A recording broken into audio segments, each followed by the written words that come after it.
Welcome to the deep dive. Today we are taking on something pretty monumental. I think that's an understatement. Yeah, perhaps our most ambitious project yet, both in terms of, geography and just sheer time. We are diving into the complete, detailed, chronological history of Australia. It's an enormous undertaking, and to be clear, we are not starting with the arrival of the First Fleet in 1788. We're starting, well, 65,000 years ago. Right. Tracing the deep geological origins of the continent all the way up to, well, right now, the geopolitical shifts, the climate challenges of the present day. This is a massive deep dive. It's going to demand, I think, a lot of precision in the chronology and just a comprehensive level of detail for every single era. Exactly. The goal here is to give you the definitive, detailed shortcut to understanding this nation. And that means we have to break down every concept. Everything, from deep time migration to complex constitutional crises. So you feel completely informed, but hopefully never overwhelmed. And to do that, we've synthesized a huge stack of foundational documents. We're talking historical excerpts, scientific papers, detailed military analyses, cultural reviews, the works. The mission is really to structure all of this chronologically. And to do it in a way that's as comprehensive and non-biased as possible, because Australia's history is, it's immense and complex. And that's the unique challenge here, isn't it? The thing that makes this history so fascinating is the sheer contrast. Absolutely. On one hand, you have to understand and appreciate the oldest continuous living culture on Earth. And then on the other, you have to track the lightning speed development of a modern, globally integrated nation that just exploded into existence in just over 2 centuries. How do those two realities coexist? How did one impact the other? That's what we are here to unpack. So let's start at the very beginning. Long before human history. We're talking about the land itself and the dramatic shifting geography that made the whole story possible. So before we can even get to the earliest human footprint, we need to picture the continent in its vast, deep time form. You mentioned the landmass known as Sahul. Sahul is the key geographical concept here. It's the starting point for everything. It represents the single connected continental landmass that existed when global sea levels were dramatically lower. And what did that actually look like? What was connected? It included the current Australian mainland, obviously, but also the vast continental shelf areas. The areas now covered by the shallow Arafura Sea, the Torres Strait, the Bass Strait. So New Guinea and Tasmania were physically part of the mainland. Exactly. They were linked. A person could have, in theory, walked from the highlands of New Guinea all the way down to southern Tasmania. And this incredible geographical connection was driven by cycles of deep climate change, right? Specifically the global ice ages. Precisely. During the Pleistocene epoch, the massive ice ages caused an enormous amount of the Earth's water to get locked up in colossal glaciers. At the poles and in the mountains. All across the globe. And this, naturally, led to lower sea levels worldwide. At its peak, what we call the last glacial maximum around 18,000 BC, those low sea levels exposed the land bridges, and that's what effectively merged these separate islands into the massive continent of Sahul.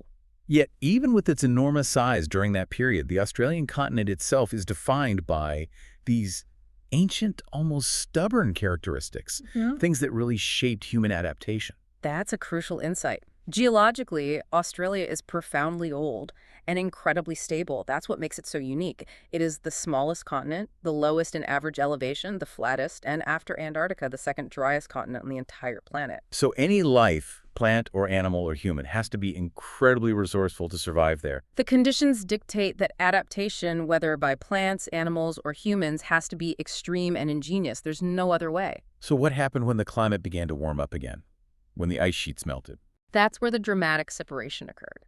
It wasn't an overnight event, of course. Over a period stretching from about 18,000 to 10,000 years ago, the subsequent global warming caused sea levels to rise significantly. And all that water just flowed back onto the continental shelf. It overflowed the lowlands, and this process systematically separated the massive Sahul landmass into the 3 distinct areas we know today. The arid mainland we call Australia, the mountainous tropical island of New Guinea, and the smaller southern island of Tasmania. And that geographical isolation must have had a huge impact on the people living there. A huge role. It basically set the divergent cultural paths for those populations for thousands of years to come. You mentioned the continent is profoundly ancient.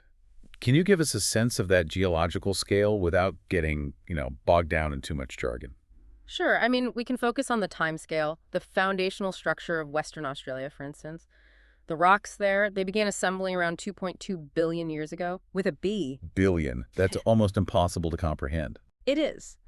The formation of massive sedimentary basins, like the Hamersley Basin, spans epochs from 2.7 to 2.3 billion years ago. We don't need to remember the specific names of the cratons, but what we have to appreciate is that this land represents some of the last stable submarine environments before the continents began their major rifting and contraction. So it's a landscape that has been weathered for billions of years. Billions of years of weathering, which is exactly why it's so low and so flat today. The age of the land directly dictates its modern aridity and, crucially, its soil poverty. It's an ancient, worn-down place. Okay, so against that backdrop of billions of years, the arrival of modern humans, even 65,000 years ago, it feels like the blink of an eye. How robust is the evidence for this early occupation? The evidence is strong, and it's constantly being reinforced by new discoveries. The current archaeological consensus points to human occupation dated as early as 65,000 years before present. And where is that evidence from? That date comes from luminescence dating at the Majubaby rock shelter in northern Australia.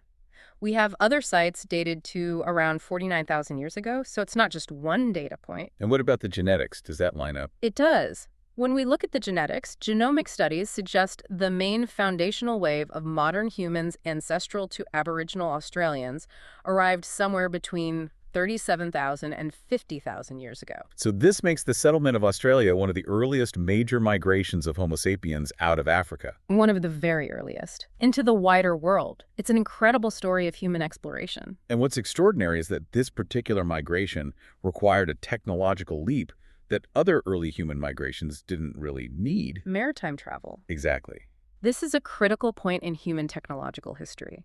To get from the Sunda Islands' modern Southeast Asia to Sahul, early modern humans had to navigate a series of shorter distances, island hopping across open water. Even with the lower sea levels. Even at its lowest, the sea level still required multiple open water crossings. There was always a significant water barrier. So what's the theory on how they did it? What kind of technology are we talking about? The prevailing theory suggests this colonization was achieved using remarkably simple maritime technology. Probably basic rafts or very simple watercraft. And why is that technological simplicity so important? Because it demonstrates the power of culture over biology. This migration bypassed the need for slow, generations-long biological adaptation to a new environment by using technology instead. Right. They didn't have to wait for natural selection to favor people who were better adapted to water. They just built a vessel.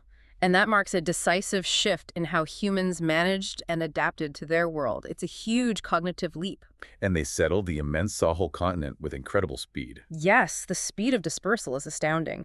We see habitation evidence at Upper Swan River in Western Australia dating to about 40,000 years ago. Wow. So they crossed the entire continent pretty quickly. And they reached the deep South Tasmania at least 30,000 years ago, which demonstrates this rapid adaptation to radically different climates from the tropical north to the near glacial south. And we have actual human remains from this period, right? Mungo Man. The discovery of Mungo Man in New South Wales is key. It's a burial site dated at 40,000 years old, and it's famed for the ritual use of red ochre. Covered in red ochre. Yes, which suggests complex burial rituals and symbolic thought were present very early on, and it confirms this Deep South presence thousands of years ago. And their primary tool for shaping this new world, this new continent, was fire. Fire was the great environmental engineer. The evidence for deliberate, systematic fire use, often called fire stick farming, dates back 46,000 years. So we need to be clear. This was not accidental fire. Absolutely not. This was sophisticated, continuous land management. Indigenous communities understood that by using low-intensity, patchy burning, they could shape the entire landscape to their benefit. What was the goal of this farming? What were they trying to achieve? It served multiple purposes. For one, it cleared dense undergrowth, which made hunting much easier and safer. It could also be used to drive game towards hunters. But crucially, it also stimulated new green growth that would attract grazing animals later on. It was a way of managing their food source. And ecologically, this transformed the landscape itself. Completely transformed it. It favored fire-tolerant species like eucalyptus and acacia and various grasses. Over thousands of years, it converted dense forest into the open sclerophyll forest and grassland that we associate with Australia today. So it's perhaps the world's longest-running example of continuous, intentional ecosystem engineering. Without a doubt. Now, despite this deep, continuous culture, the pre-colonial history wasn't static. The sources say we see some significant technological and demographic shifts around 4,000 years ago. That's right. This period is marked by three changes that all seem to happen around the same time, which suggests some new pressure or maybe new arrivals. Okay, what's the first one? Firstly, the dingo arrived. It was either brought by traders or a new wave of migrants, but it quickly became a significant part of the ecosystem and indigenous life. And the second? Secondly, we see the widespread dispersal of the Pama-Nyungan language family across most of the mainland. That suggests a major cultural or demographic influence spreading across vast areas. And finally, there's this subtle evidence of external gene flow during this period, which is fascinating. It is. Genomic data suggests some gene flow from India to Australia occurred around 4,230 years ago. So how could that have happened? Researchers theorize it could have been a new wave of direct migration, though that's less likely. More probably, it was contact with populations in Indonesia who had mixed with people from the subcontinent and then migrated south to Australia. But what it confirms is that even in deep time, the continent was not a completely sealed box. Exactly. There were connections, however rare, to the wider global population movements. So this incredible longevity, 65,000 years of continuous presence, allowed for the development of societies that were, what, highly complex and adaptable. Highly complex and adaptable, yes. And they were centered on a unified spiritual and legal framework known as the dreaming. We often hear the term the dreaming, but it can be a bit abstract. How do we best explain it to someone who's unfamiliar with the concept? It's the foundation of everything. The dreaming is the sacred era. It stretches from the past into the present and continues into the future. So it's not just a creation story. Not at all. It's when the ancestral totemic spirits emerged from the earth and the sky. These spirits, they traveled, they hunted, they fought, and in doing so, they created every single feature of the landscape. The rivers, the rock formations. The animals, the plants, everything. But crucially, as they did this, they laid down the laws, the permanent, unchangeable laws, customs, songs, dances, and codes of conduct that govern all human life. So the dreaming isn't just a historical creation myth.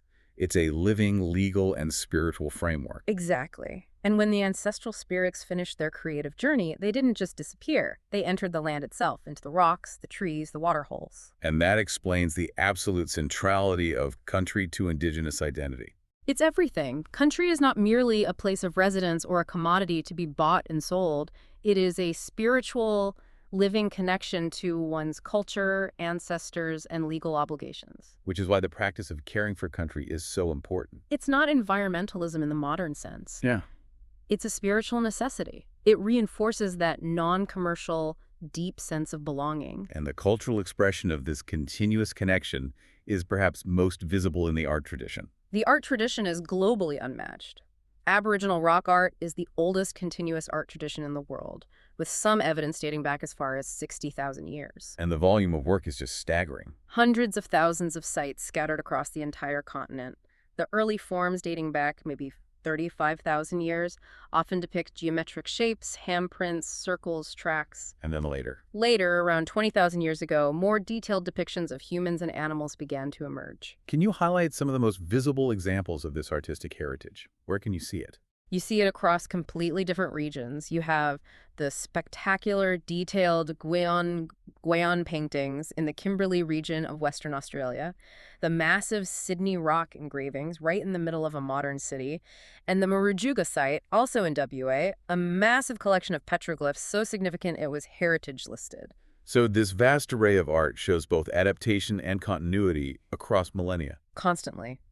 With artists adding and refreshing the narratives of the dreaming in their specific territories over and over again. Given the sheer size of the continent, the diversity of these societies must have been immense, even within that broader Pama-Nyungan language area. Oh, the regional diversity was profound. Indigenous groups were generally semi-nomadic, moving within specific, defined territories dictated by local natural features and dreaming tracks. And that led to distinct customs. Distinct customs, different toolkits, unique languages. You have groups like the Yungal in Arnhem Land, the Nungar in the southwest, and the Kori people in the southeast, all very different. And the ultimate example of divergence through isolation has to be Tasmania. The separation of Tasmania by the rising sea levels cut off the Aboriginal Tasmanians for a staggering 14,000 years. 14,000 years. That extreme isolation led to a unique cultural evolution. They developed distinct toolkits, and there was a striking dietary shift. What was that? They focused heavily on shellfish, like abalone and crayfish, but they completely ceased eating certain types of fish, which is a key point of archaeological difference from the mainland societies. Now, it's important to counter that old historical notion that the continent was totally isolated before 1788. The sources suggest there was active, albeit regional external contact, especially in the north. That's right. The history of the Torres Strait Islands, which emerged about 2,500 years ago with a culture based on Melanesian origins and a deep dependence on the sea, shows long-standing exchange. And there's evidence of technology transfer. For sure. There's evidence of Melanesian outrigger canoe technology diffusing through the region about 3,300 years ago. That indicates that sophisticated maritime contact was not a new thing at all. And later, trade was a regular feature. Yes. Indigenous communities traded goods like spears and ochre, and they received canoes, drums, and tobacco in return from external visitors. Visitors from where? In the 16th and 17th centuries, the influence of the powerful Maluku sultanates in maritime Southeast Asia was significant.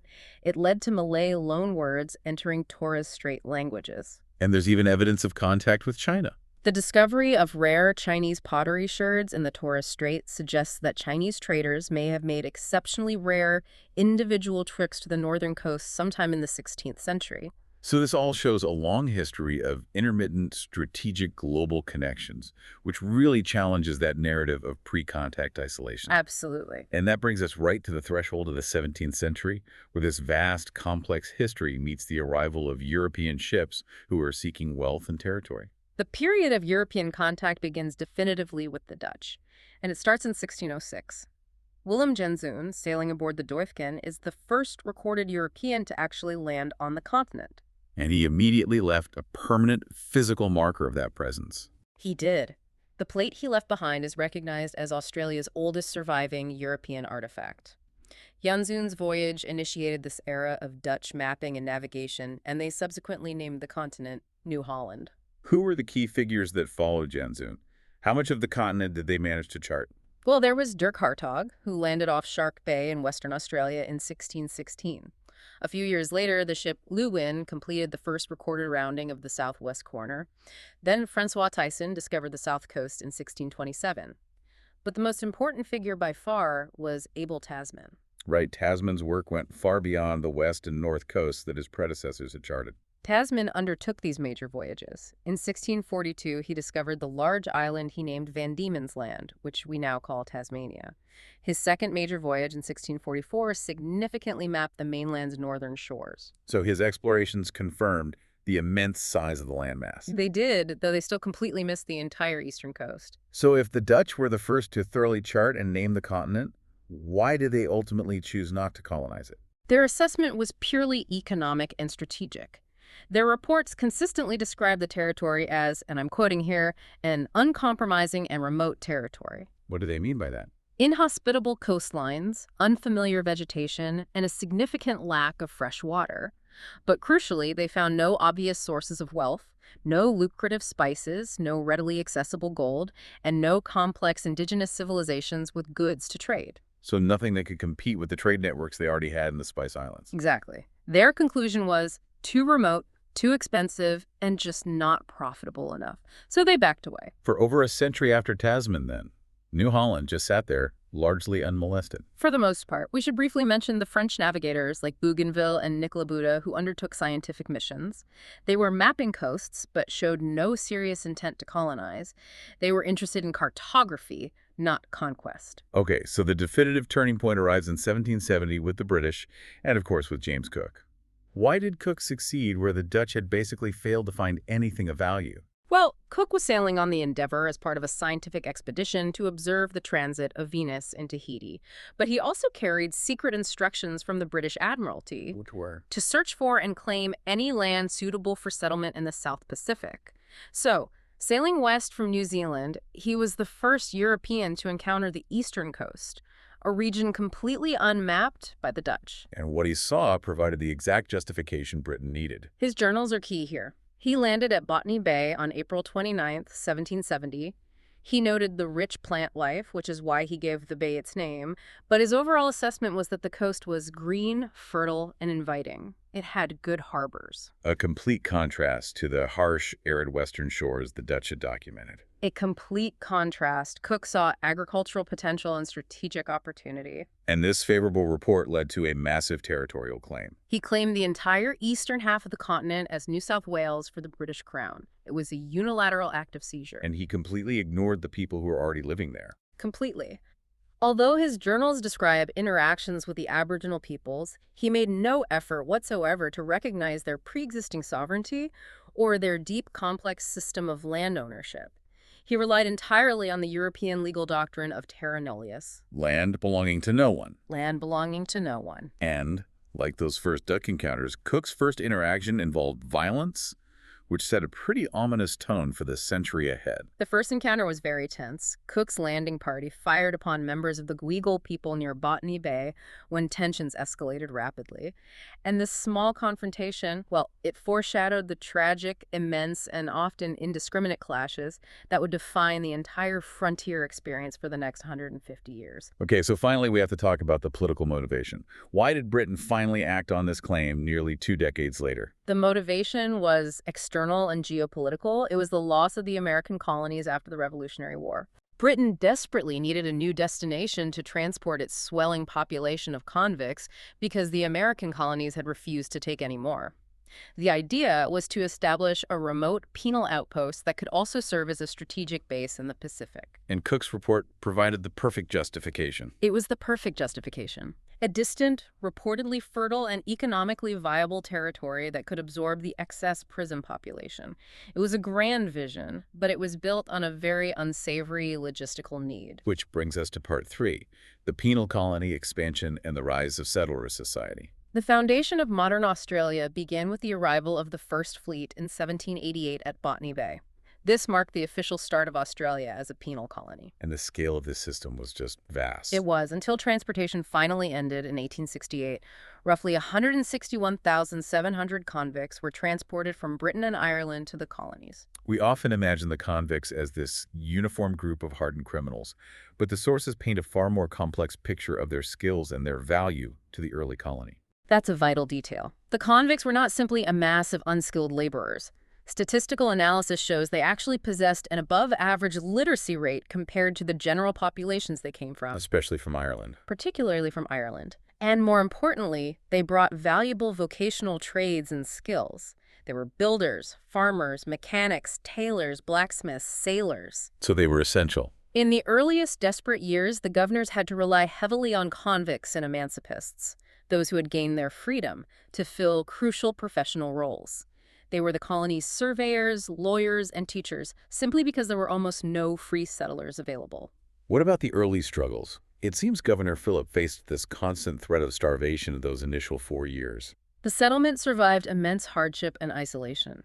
Phillip quickly established the main social focus and port at Sydney Cove, but the soil there was terrible for farming. So for economic survival. He had to rapidly expand the settlement into the more fertile Parramatta region, but despite that move, the entire colony teetered on the brink of starvation. It survived largely through strict rationing until Phillip departed in 1792, leaving behind a very precarious but established foothold. And Phillip also established these subsidiary settlements, hoping to secure resources for the British Navy. Yes, he established one on Norfolk Island. He was driven by the hope of obtaining timber and flax for naval use, but the lack of a safe harbor made it impractical and too vulnerable. So it was abandoned. It was abandoned in 1807. The settlers were evacuated to Tasmania, but the island proved too valuable strategically to forget, and it was reestablished in 1825 specifically for secondary transportation. A place for the worst of the worst. A brutal environment for the colony's most difficult repeat offenders. So after Phillip's departure, the convict labor system started to evolve. It moved beyond mere government public works very quickly. After 1792, most convicts were assigned to private employers, including the rapidly expanding class of emancipists who had gained land grants and needed labor. And they could earn a ticket of leave? What was that? It acted as a form of parole. It allowed them to work for themselves or hire themselves out for wages.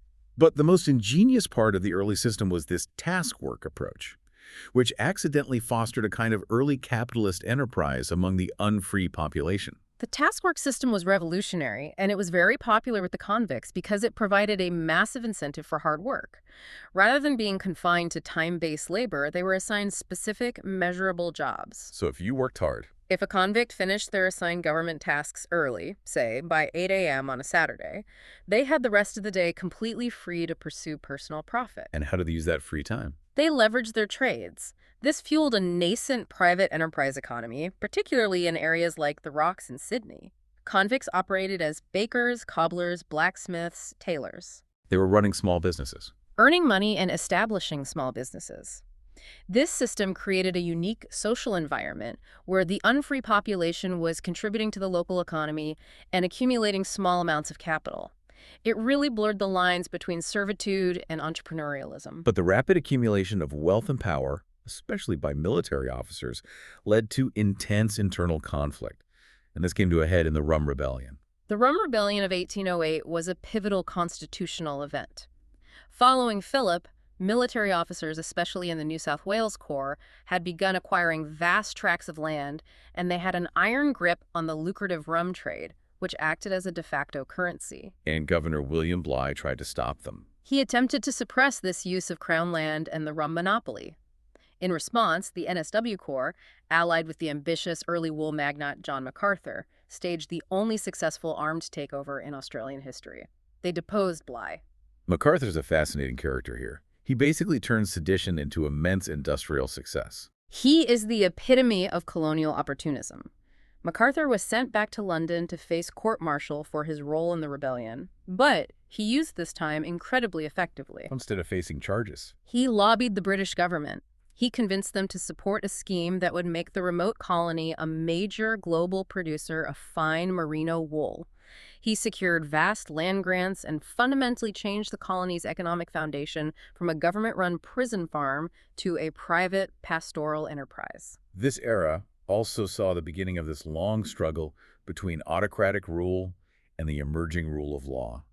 And it's highlighted by a minor legal case. The case of Jane New. It was a legal flashpoint that signaled the slow chipping away at the all-powerful governor status. The conflict was between Governor Darling and Justice Forbes. What happened? Darling tried to interfere with Jane New's convict status, which impacted her husband's property rights over his assigned servant. Justice Forbes pushed back, arguing that the law must prevail over the arbitrary dictates of the governor. So it established a crucial precedent. The crucial precedent. The governor's power was not absolute. It was subject to independent legal scrutiny. And this paved the way for more modern constitutional governance. As settlement expanded beyond the Sydney Basin into fertile river valleys like the Hawkesbury and Nepean, the result was immediate, violent confrontation with Indigenous communities. This period is accurately described as frontier warfare. It was characterized by violent displacement.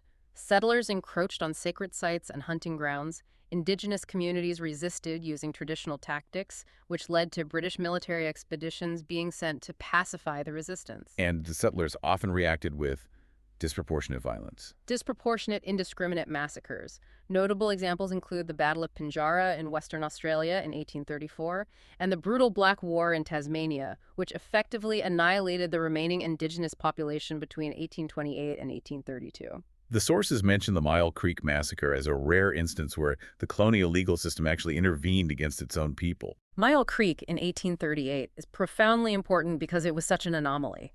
7 European settlers were arrested and subsequently hanged for killing over 20 unarmed Aboriginal people. And that was incredibly rare. Incredibly rare. It demonstrated that while the system tolerated or ignored many frontier offenses, outright coordinated mass murder could, on occasion, breach the colonial system's threshold of acceptable violence. This was driven partly by pressure from humanitarian groups back in Britain. In the 1830s and 40s, we see the foundation of these formal but largely ineffective policies to manage this conflict. The protectorate system. It was established in places like South Australia and the Port Phillip district, which is now Victoria. Protectors of Aborigines were appointed with this idealistic mandate to extend British law, distribute rations, and provide education. But they failed. They were underfunded, overwhelmed by the pace of settlement, and they lacked the political clout to enforce protections against powerful squatters. They ultimately failed to meet their goals and were closed down by 1857. They couldn't stop the wave of dispossession. So if the first 6 decades were defined by convict labor and pastoral expansion, the 1850s were defined by gold. This changed the demographics overnight. The gold rushes, starting in 1851 in New South Wales and quickly spreading to Victoria, to places like Clunes, Ballarat, Bendigo, they transformed Australia from a chain of penal colonies into a magnet for free immigration. And the demographic impact was staggering. Staggering. Victoria's population increased sevenfold in a single decade. It jumped from holding 18% to nearly 47% of the total population of all the Australian colonies. The significance here is this influx of free people, bringing new ideas and skills and vastly expanding the economy. Absolutely. The diggers brought entrepreneurship and professional skills. This influx contributed to a rapidly growing economy, and critically, it fostered a unique, robust, and collective cultural legacy. Based on mateship. Shared hardship, mutual support, and intense anti-authoritarianism, the foundation of mateship. But this egalitarian identity was forged alongside intense racial exclusion, specifically against the Chinese diggers. That is the essential paradox of the gold fields. The mateship was strictly conditional. White diggers felt threatened by the perceived efficiency and success of the Chinese miners. And this led to riots. Massive, often violent anti-Chinese riots, like the Lambing Flat riots. And crucially, it led the colonial governments to introduce the first explicit immigration restrictions and taxes on Chinese immigrants. The egalitarian spirit was racially restrictive from its very inception. And that anti-authoritarian spirit peaked in a famous armed rebellion. The Eureka Rebellion of 1854 in Ballarat. The miners protested the hated license fee, the corrupt officials, and their lack of political representation. They demanded manhood suffrage, the right to vote, and land reform. They built a stockade. And when the troops overran it, killing about 20 protesters, it was militarily a failure. But politically. Politically, it was a massive success. It galvanized demands that quickly led to the implementation of suffrage reforms and the abolition of the license fee. As the colonies gained greater self-governance in the wake of Eureka, the exclusion of Aboriginal people hardened. They were excluded from almost all of the nascent legal rights and political processes. The 19th century ended with the institutional control of Indigenous lives intensifying significantly. Missions and reserves became rigidly controlled environments. And even more devastatingly, the policy of removing mixed-race children from their families, often to be trained as domestic or stock labor, began to intensify across the continent. The stolen generations. This was done under the premise of protection, but it was based on eugenic theories and economic exploitation. It led directly to immense trauma. Meanwhile, white political movements were forming, spurred by industrial conflict. The defeat of the 1890 Maritime strike was a pivotal moment for organized labor. The defeat was a powerful catalyst. Trade unions realized they couldn't win industrial battles without political power, so they formed political parties almost immediately. The Labour Electoral League won a quarter of the seats in the 1891 New South Wales election. And by 1899, Queensland briefly formed the world's first Labour government, even if it was only for a week. The rising power of Labour became a crucial factor in the design of the future Commonwealth. And the drive toward federation in the 1890s was inexorably linked to the desire for uniform control over immigration. This was perhaps the single strongest motivating factor. At an intercolonial conference in 1896, the colonies agreed to extend the anti-Chinese restrictions to include all colored races. But they had to be careful not to anger Britain. To satisfy concerns from Britain and Japan about overtly racist laws, the colonies adopted the European language test as a mechanism to restrict what they called undesirable non-white immigrants. This paved the way for a national white Australia policy. Culturally, what defined this moment just before the shift to nationhood? The founding of the Bulletin magazine in 1880 was instrumental. It championed a distinctly Australian identity, not a British one. It fostered bush poets like Henry Lawson and Banjo Patterson. And their works romanticized a unique national character. Exactly. Anti-authoritarianism, egalitarianism, mateship, and the idealized figure of the battler, the ordinary person struggling stoically against the harsh realities of the bush. This was the cultural mythology the new nation inherited. Which takes us to part 4. Federation, Depression, and Global Conflict, from 1901 to 1945. The decades of discussion and negotiation culminated in the establishment of the Commonwealth of Australia in 1901. The 6 colonies united under a single federal government, marking the end of colonial administration. What were the immediate structural elements of this new system? The structure was modeled closely on the British Westminster system. It established Australia as a constitutional monarchy. The Constitution defined the separation of powers, and Chapter 3 established the High Court of Australia as the apex judicial body. And administratively. The Australian Public Service, or APS, was immediately created. It was designed to be an apolitical, professional bureaucracy serving the new federal parliament. And the very first legislative act of this new unified nation was designed to formalize exclusion. This is a profound historical paradox. It is. Immediately after Federation, the federal government passed the Immigration Restriction Act of 1901. It was drafted by the future Prime Minister Alfred Deakin. And this officially inaugurated the White Australia policy. Openly and officially. The key enforcement tool was the dictation test. It required a prospective immigrant to write out a passage of 50 words in any European language chosen by the immigration officer. Which guaranteed they could fail anyone they wanted to. It guaranteed that officials could legally bar any non-white immigrant they deemed undesirable, effectively prioritizing British migrants above all others. When World War I broke out in 1914, Australia committed immediately to supporting Britain.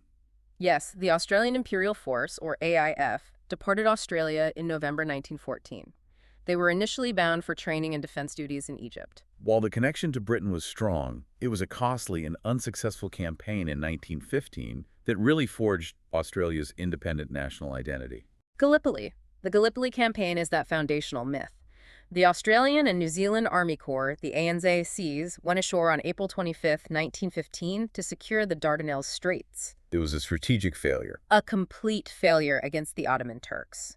But the shared experience of the ANZACs, the endurance, the bravery, the immense sacrifice at the landing and during the subsequent withdrawal became this powerful, defining narrative for Australia's sense of nationhood, brotherhood, and sacrifice. And the cost was huge. Approximately 8,000 Australians died in that single campaign. But the bulk of the fighting and the really staggering casualties occurred later on the Western Front. The horror was immense. In 1916, 5 infantry divisions of the AIF were sent to the relentless, muddy trenches of France. At Fromelles, in July 1916, the AIF suffered 5,533 casualties in just 24 hours. The most costly single day in Australian military history. By far. Later that year, during the fighting on the Somme, 23,000 Australians were killed or wounded in just 7 weeks. Yet, amidst this carnage, Australian forces under General Monash pioneered crucial tactical shifts. Lieutenant General John Monash.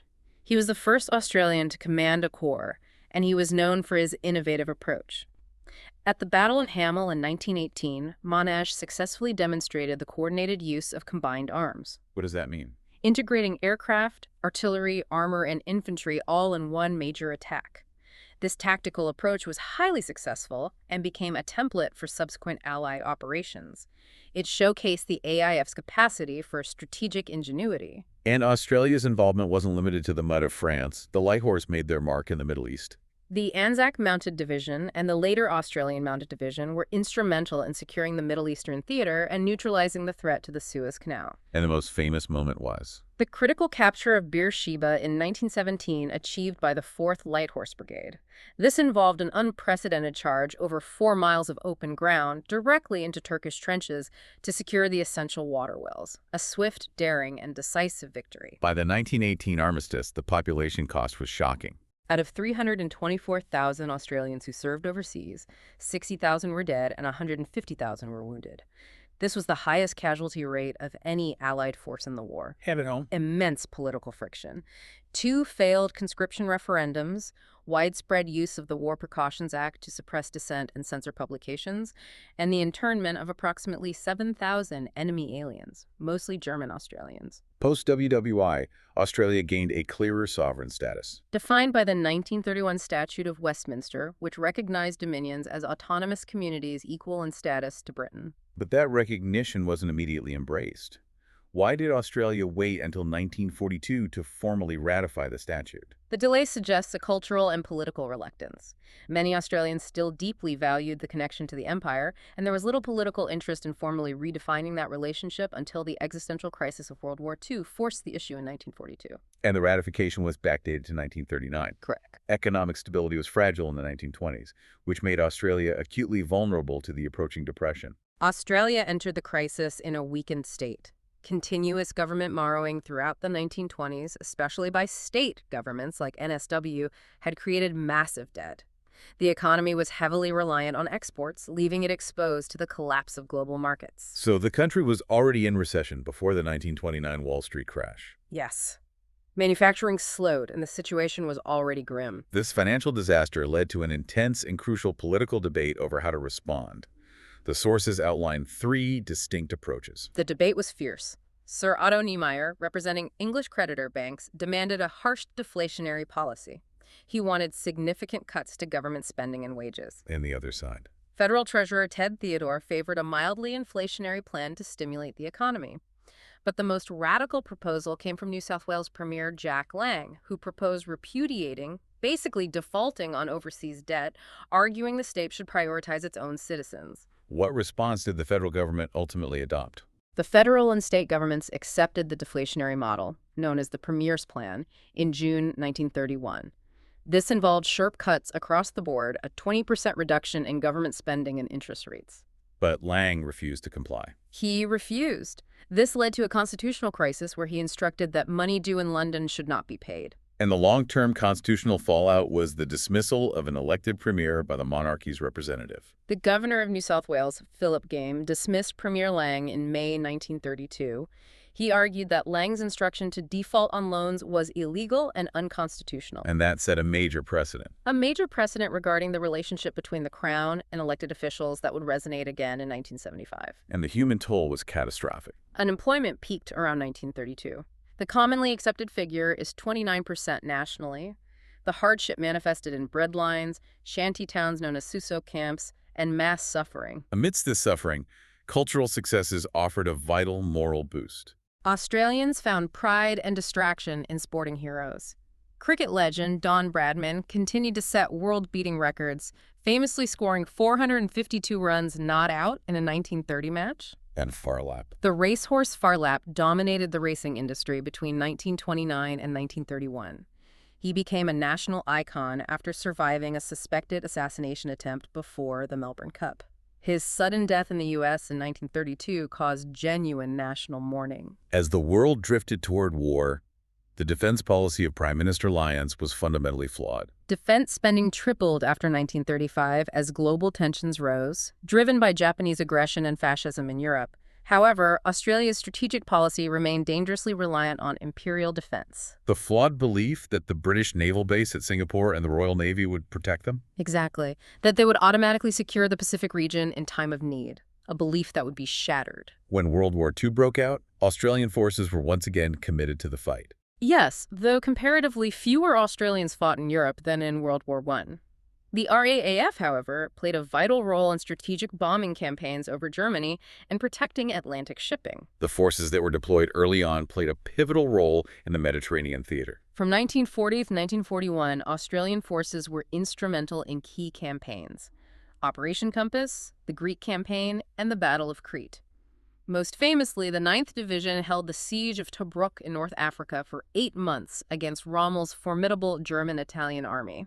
The Rats of Tobruk. This was the first time the German advance had been decisively halted. It cemented their reputation as resilient and effective fighters. But the fall of Singapore in early 1942 shattered that entire doctrine of imperial defense. It forced a profound strategic realignment. The shock was immense. Prime Minister Menzies had been cautious, but the swift Japanese advance and Britain's failure to reinforce Singapore exposed Australia's vulnerability. And the threat materialized directly on Australian soil. With the bombing of Darwin in February 1942, the largest single attack ever mounted by a foreign power on the country. Early defenses proved inadequate against the scale of the Japanese advance. The 3 reinforced battalions placed in the north, the so-called bird forces, Sparrow, Gull, and Lark, were quickly overwhelmed at Rabaul, Ambon, and Timor. And Australian POWs suffered atrocious treatment. The details are harrowing. The deaths of 2,815 POWs on the Burma-Thailand Railway and the Sandakan Death March in 1944, where only 6 Australians survived out of 2,000. These tragedies remain the worst war crimes perpetrated against Australians. Where did the tide finally begin to turn in the Pacific? In late 1942, the Australian Army inflicted the first land defeat on the Imperial Japanese Army at the Battle of Milne Bay in Papua. How did they manage that? Australian militia forces, adapting to the harsh jungle environment, developed effective jungle warfare tactics that proved superior to the Japanese at that moment. This provided a crucial moral and tactical turning point.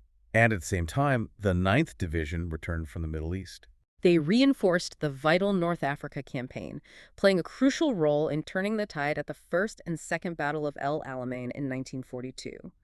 The subsequent offensives in Papua and New Guinea during 1943-44 became the single largest series of connected operations ever mounted by Australian forces. The war fundamentally restructured the home front and the balance of power between the states and the federal government. Federal power increased permanently. In May 1942, the government introduced uniform tax laws, ending the state government's control of income taxation.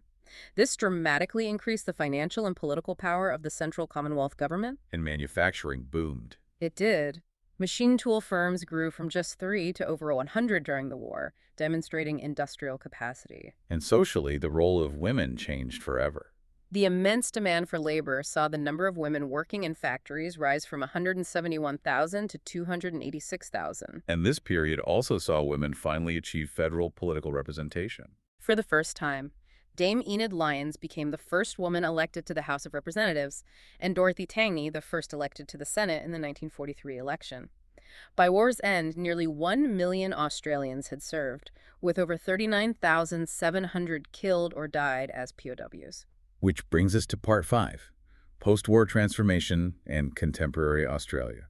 The traumas of WWII, the fear of invasion, the realization that Britain couldn't protect them, led to the defining post-war policy. Populate or perish. This was the absolute priority. Mass immigration programs were initiated after 1945 to rapidly increase the population for both security and prosperity. And this program was incredibly successful. Remarkably so, it attracted more than 6.5 million migrants from every continent post-war, fundamentally shaping the demographic and cultural future of the nation. And this demographic necessity led to the slow, often reluctant dismantling of the White Australia policy. It was a gradual death, not a single event. The process took nearly 3 decades. First, the Chifley and Menzies governments encouraged non-British Europeans to immigrate, starting the move away from exclusively British preference. Then the dictation test was abolished. In the Migration Act 1958, the next significant step came in 1966, when the Holt government removed race as a criteria for citizenship, drastically reducing the waiting time for non-white immigrants. And the final, formal end of the policy came in the 1970s. The Whitlam government formally abolished race as an immigration criteria in 1973. This was reinforced by the passage of the Racial Discrimination Act in 1975, making racially based selection unlawful. And this led to the new policy of multiculturalism. Championed by Immigration Minister Al Grassby in 1973, it emphasized the value of cultural pluralism and coexistence within the framework of Australian law. And the birth of this multicultural nation is physically memorialized in one massive infrastructure project. The Snowy Mountains Scheme, constructed between 1949 and 1974, this was the largest engineering project Australia had ever undertaken, requiring 100,000 workers from over 30 different countries. So it's seen as the defining moment of multicultural Australia. It is, particularly because unskilled non-British migrants were specifically sought for labor on rugged projects that local workers often refused. It was the place where Australia learned to mix cultures successfully through shared labor. Economically, Australia is a mixed market economy, but its resilience in the face of the 2008 global financial crisis was globally unique. Australia famously avoided 2 consecutive negative quarters of GDP growth, the technical definition of a recession during the 2008 crisis. Why was that? It was due to a trifecta of factors: rapid, massive government stimulus spending, its advantageous geographical position next to the booming Chinese economy, and the related mining boom that kept resource exports and prices high. So the economy has firmly shifted away from traditional manufacturing. Towards services, finance, and resource exports. The post-war era demanded a profound strategic pivot. The failure of imperial defense meant Australia could no longer rely on Britain. The U.S. alliance became paramount. This shift was formalized early in the Cold War. The ANZ-US Security Treaty was signed in 1951, followed by the Southeast Asia Treaty Organization, SEATO, in 1954. And these alliances cemented Australia's place firmly within the U.S. security umbrella. And defined foreign policy for decades, with anti-communism as the central ideology. And Australia immediately committed to the U.S. alliance in Asian conflicts. Yes, in the Korean War, from 1950 to 53, Australia deployed significant resources, RAAF aircraft, infantry from the 3rd Battalion, and naval assets including HMAS Bataan and the aircraft carrier HMAS Sydney. And the Vietnam War was a crucial test, as it was a conflict where Britain took no part, forcing Australia to make an independent strategic decision to support the U.S. Australian Army advisors were sent in 1962, and the military commitment lasted 10 years, resulting in over 500 Australian deaths. Initially supported by the government, the war became incredibly unpopular, mirroring U.S. domestic sentiment, and led to the final withdrawal of troops by 1971. So this conflict really highlighted Australia's strategic independence from Britain. It was now divorced entirely from British planning. The 1970s were defined by massive social change, culminating in the 1975 Whitlam dismissal, a constitutional crisis that still reverberates today. This event starkly highlighted the power retained by the constitutional monarchy. Prime Minister Gough Whitlam was dismissed by the Governor-General Sir John Kerr following a deadlock in Parliament where the Senate refused to pass the budget bills. So it demonstrated the reserve powers of the monarchy's representative. To remove an elected leader, it created a massive constitutional and political controversy that led to mass protests and a huge debate about Australia's ultimate sovereignty. Following that instability, the Hawke-Keating governments defined an era of unprecedented economic liberalization and consensus politics in the 80s and early 90s. They pursued a dual strategy. Domestically, they forged the accord with trade unions, curtailing wage demands in exchange for increased social benefits, including the introduction of Medicare, Australia's universal health insurance scheme. And Treasurer Paul Keating oversaw revolutionary free market reforms that seemed contradictory for a Labour government. This is the paradox of the era. Keating enacted massive deregulation, floating the Australian dollar, deregulating capital markets, reducing protective tariffs, privatizing government enterprises. Yet these market reforms were explicitly aimed at achieving social outcomes. And they were successful, reducing family poverty significantly. It fell from 11.6% to 9.3% in the late 1980s. He also restructured higher education funding with the introduction of HECS student loans. Parallel to these economic transformations, the movement for Indigenous rights finally achieved critical legal recognition. The foundational step was the 1967 referendum, which passed with a massive 90.77% yes vote. This gave the federal parliament the power to legislate specifically for Indigenous Australians and include them in the census. What was the significance of that? It wasn't about granting citizenship. It was about stripping the states of their independent power to enforce the discriminatory system of Aboriginal reserves and control. And this shift eventually led to the overturning of terra nullius, the doctrine that had justified colonization since 1788. That happened with the historic Mabo decision in 1992. The High Court legally recognized that Indigenous title to land existed prior to colonization and, in some cases, still existed today. This ruling directly overturned the legal fiction of terra nullius. And that led to the Native Title Act. The Keating government passed the subsequent Native Title Act 1993, which established a framework for Indigenous people to claim certain rights over traditional lands. And finally, the immense historical trauma of the stolen generations received formal national acknowledgement. The practice of removing mixed-race Aboriginal children led to the 1997 Bringing Them Home report, which documented the scale of the abuse. State governments issued formal apologies quickly. But the federal government resisted. After initial resistance, the federal government, under Prime Minister Kevin Rudd, delivered a formal bipartisan apology to the stolen generations in 2008. Historically, Australia has leaned conservative. Since Federation, yes. The Coalition, the Liberal and National parties have governed at the federal level for a majority of history. Over 30,000 days compared to Labor's, just under 15,000. Robert Menzies remains the longest-serving prime minister at 19 years. In the 21st century, the political landscape is dominated by high immigration and highly contentious border policy. High immigration continues to be critical to economic growth. The source countries have shifted dramatically.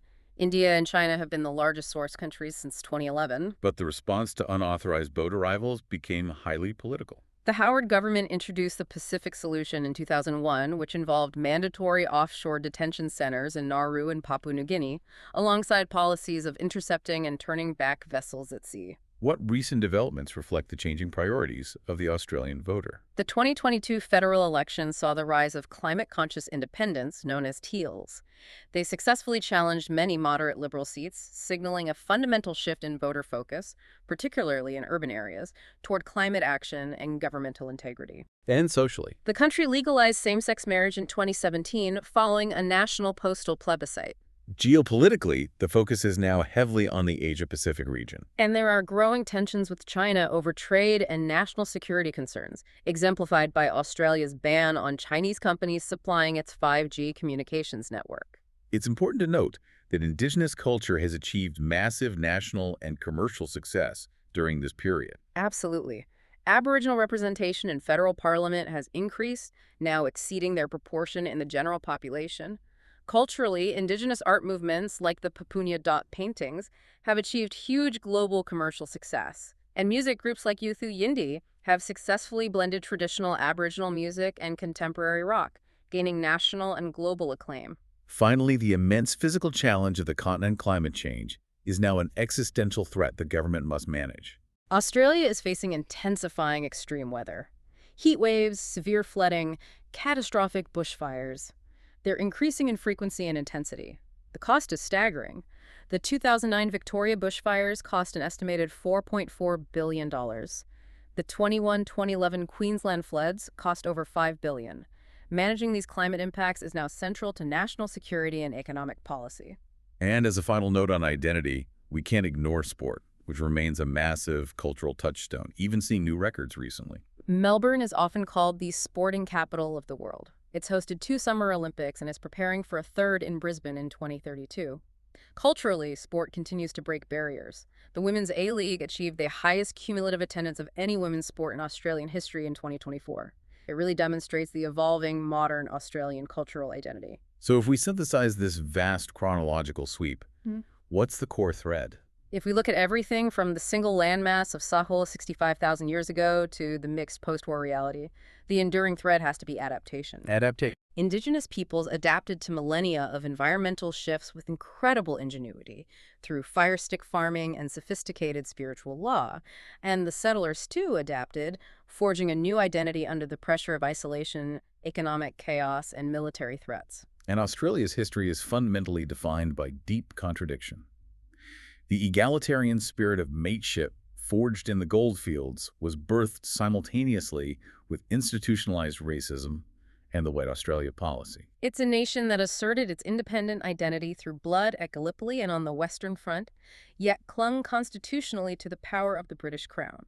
Culminating in events like the Lang and Whitlam dismissals. And this leads us to the final, necessary tension of the present moment. We have traced the history from the deep past through the legal dismantling of terra nullius and the formal apology to the stolen generations. But the foundational political question remains unresolved. How does a nation built on the swift, violent destruction of a 65,000-year continuous culture fully integrate and honor the knowledge and sovereignty of its first peoples?